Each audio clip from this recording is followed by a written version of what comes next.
Once upon a time, in Kyoto, Japan, a video game company was developed by Shigeru Yamauchi, and nobody ever imagined that one day it would become one of the largest video game companies in the world, known only as Nintendo.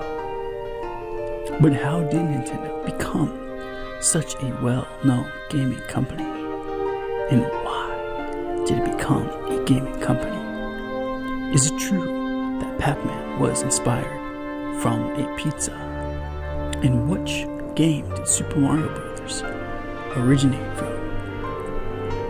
Was the real Mario really a landlord rather than a plumber? And is it true that Final Fantasy got its name from the creator's desire to retire? It's time for me to answer all these questions and more, since this is ASMR. Aaron, back at it again with another daily video to help you relax. So lay back and enjoy the ride. I hope this read helps you get you through your day, or even better, I hope this video helps you gently fall asleep. I can't wait to get started. This is the tale of Nintendo.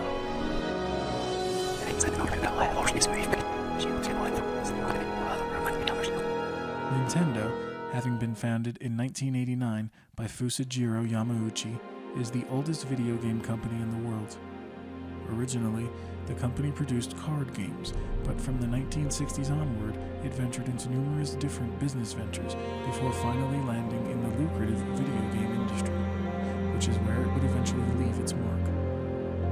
Nintendo's first foray into gaming was as the Japanese importer of the Magnavox Odyssey, the very first commercially sold video game console.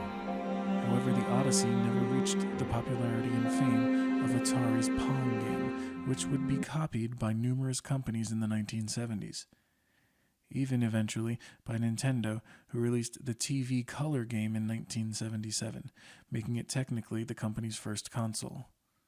However, it was in the arcades where Nintendo would eventually make its biggest impression. The 1979 arcade title Radar Scope was a huge success in Japan, but failed upon its release in the US. The game would be dramatically redesigned and re-released as the oddly titled arcade hit game Donkey Kong in 1989. Designed by a then unknown Shigeru Miyamoto, the game introduced Mario to the world, who would go on to become the company's mascot. With more arcade hits including the sequels to Donkey Kong and the 1984 hit Mario Bros., Nintendo became Japan's leading arcade game developer. Additionally, Nintendo had success in the early handheld gaming market with its Game & Watch line of LCD portable games, which included portable versions of its hit arcade titles. In 1983, Nintendo finally decided to take the leap into the world of console manufacturing and created the Nintendo Family Computer, commonly referred to as the Famicom. The system became hugely successful, even in spite of faulty processors in some of the early consoles. Quickly outselling its only domestic competitor, Sega's SG-1000 line of consoles, Nintendo also wanted to bring the Famicom over to the US, but unfortunately in the aftermath of the video game industry crash of 1983, American retailers were not interested in video game systems of any kind. Nintendo would dramatically redesign the Famicom and employ clever wording and accessory usage to have its console penetrate the US markets as both a home computer and a toy principally. The redesigned console was called the Nintendo Entertainment System, known by its common acronym as the NES. The system's release in 1985 was a huge hit, promoted by the hit game Super Mario Bros. The system reinvigorated the video game markets in the United States and also started the third and last generation of 8-bit consoles, which Nintendo dominated. The most notable gaming features of the NES was its horizontal gamepad, which replaced joysticks and other alternate types of controllers as the de facto design for video game consoles. Instead of a joystick, the gamepad featured 4 directional buttons, commonly known as the D-pad, which also became a standard feature of most consoles, although the Atari 7600, released 2 years later, originally came with a tiny control stick. It could be switched with a D-pad included controller. Nintendo also enforced strict restrictions for game releases on its system. Most notable, Nintendo introduced the practice of having developers license their games for the system before they could be legally sold. This practice did not exist during the early 1980s and was one of the main causes of the oversaturation of the video game market as well as the resulting market crash. Nintendo would also deal harshly with companies that tried to go around the licensing practice, most notably Tengen, but Nintendo also enforced a 3-year release restriction on any games that were released first on the NES. This meant that games released first on the NES could not be released on other systems for up to 3 years. In addition, Nintendo restricted developers for releasing more than 5 games per year. Nintendo has been often criticized for these latter practices, which it did not continue past the NES's eventual discontinuation in the early 1990s. In 1988, Sega upped the ante on video gaming when it released its Mega Drive console, known as Genesis in the US. Sega also started an aggressive marketing campaign comparing the performance of the Mega Drive with the NES and especially showcasing how much more powerful it was.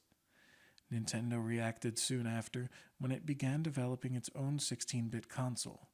In 1990, the Super Famicom was released, and just like its predecessor, it would be released to the wider world as the Super Nintendo Entertainment System, known by its common abbreviations as SNES, Super NES, or simply Super Nintendo. Nintendo was facing stiff competition. Sega's console had a new hip mascot, Sonic the Hedgehog, and was catering to older and more mature audiences with games that were designed to be more edgy, dark, and violent.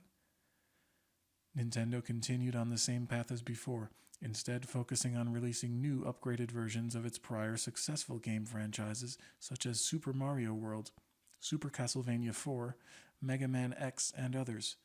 The SNES was also technologically superior to the Mega Drive, with better 3D landscapes and scrolling backgrounds with depth. Gameplay-wise, the system's only real innovation was the addition of shoulder buttons as well as the cross-formation of its main face buttons, which both would become industry standards in following console generations. Although the SNES sold well, Nintendo's family-friendly image caused the Mega Drive to gain a more favorable reception from the more mature gaming market. Nintendo infamously censored the graphically violent games Mortal Kombat and Wolfenstein 3D, causing these sort of games to sell far better on the competing console platforms. However, the SNES showed remarkable longevity on the market, whereas Sega struggled to keep its audiences interested with its infamous console add-ons. When Sega was already busy releasing its next console, Sega Saturn, in the mid-1990s, the sales of the SNES were peaking thanks to Nintendo's lucrative collaboration with Rare on titles like Donkey Kong Country and Killer Instinct, as well as due to the release of its own hugely popular Yoshi's Island. Nintendo was the last company to release its 5th-generation console, the 32 or 64-bit era. Sega Saturn and the Sony PlayStation were both released in 1995, but by the following year it was clear that the PlayStation was the market leader, with Sega having botched up its system's release by having the console come out with practically no games to support it. Nintendo didn't release its console until late 1996 in Japan, with the rest of the world receiving the console in 1997. During its first 2 years on the market, the console was extremely well received with such hit titles as Super Mario 64, Banjo-Kazooie, Star Fox 64, and The Legend of Zelda, Ocarina of Time. However, soon after the console lost considerable ground to the PlayStation. The reason for this was simply that the N64's game library was barely a third of the size of PlayStation's. In addition, PlayStation had far more success with high-profile titles from Capcom, Konami, and Square, including Resident Evil, Metal Gear Solid, and Final Fantasy XI. The main reason for the lack of third-party support was Nintendo's decision to have the N64 be a cartridge rather than a CD-ROM-based gaming system. Developers could make games for the PlayStation with far fewer technical limitations and far lower production costs, and as a result, made N64 games mainly peripherally. Although the N64 later had an additional optical disc unit created for it, called N64 Disk Drive, it never became widely available and was only released in a mail-order product in Japan. By 2000, the N64 had fallen out of prominence in the game market with the Nintendo, by putting far more emphasis on its handheld Game Boy systems and the extremely lucrative Pokémon franchise. Despite its lack of prominence, the N64 introduced several major innovations. The system was the first to come standard with an analog control stick for playing games. While the PlayStation and Sega Saturn only came with the standard 4-button D-pad, although both systems had analog controllers released later on. Star Fox 64 also introduced the concept of a rumble feature through its Rumble Pack peripheral, which would shake the controller in accordance to what happened on screen. The rumble feature would become a standard feature of all future game controllers. Already in 2000, Nintendo announced it was developing a new console called the Dolphin. This system was being developed in heavy secrecy. But finally, in late 2001, the system was announced as the Nintendo GameCube. The system was the second-to-last console to be released in the sixth console generation, a full year after Sony's PlayStation 2 and in the aftermath of the Sega Dreamcast's discontinuation. The system resembled its other major competitors by being a system using optical media for its game. However, unlike its competitors, Nintendo used specifically designed and unique mini-DVDs. This also resulted with the requirement to use memory cards in order to save game data, which were not required on the cartridge-based N64, but also was the only console to feature 4 controller ports, just like the N64. Nintendo also loosened its game release policies and was able to gain more third-party support than in the previous console generation. In addition, Nintendo had huge commercial successes with games like Super Mario Sunshine, The Legend of Zelda, Wind Waker, Super Smash Bros. Melee, and Resident Evil 4, as well as re-releases and updated ports of games previously only available on its competing systems. But despite its considerable impact and commercial boost, the GameCube could not restore Nintendo's standing as the leading console manufacturer. The PS2 had gained immense momentum both as a game system and an affordable DVD player, and in spite of initial criticism, Microsoft's Xbox console, released soon after the GameCube, became a strong gaming platform due to the innovation of an internal hard drive and greater technical flexibility than its competing systems. Nintendo's Wii, first codenamed Revolution, was an extremely different console compared not only to the GameCube, but other traditional consoles as well. Released almost 2 years after Microsoft's Xbox 360 and less than a year before Sony's PlayStation 3, the Wii made its mark quickly due to its unusual motion sensing technology.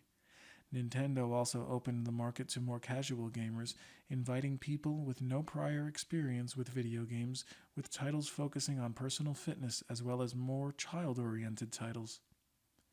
Although Nintendo has received criticism for apparently abandoning its core demographic, the company continues to release games in a highly popular Mario, Zelda, and Metroid franchises. In addition, online services play a much bigger part with the console through downloadable titles from the Wii Store.